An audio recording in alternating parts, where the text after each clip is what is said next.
Linux veşxaneya Şumeyniya Urmiye velatiyekî Kurd bi sedema xemsariya pizîşkî ciyana xwe ji dest da.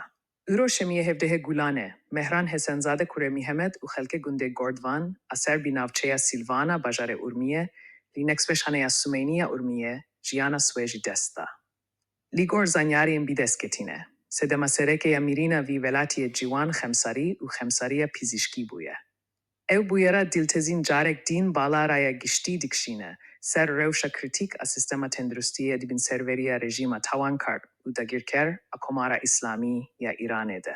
Kemasiya kadroyên pizîşkî û nebûna çavdêriya bîbandor ji van faktorên dubare ne ku ciyana hem welatiyên bêguneh metirsiyê dikin.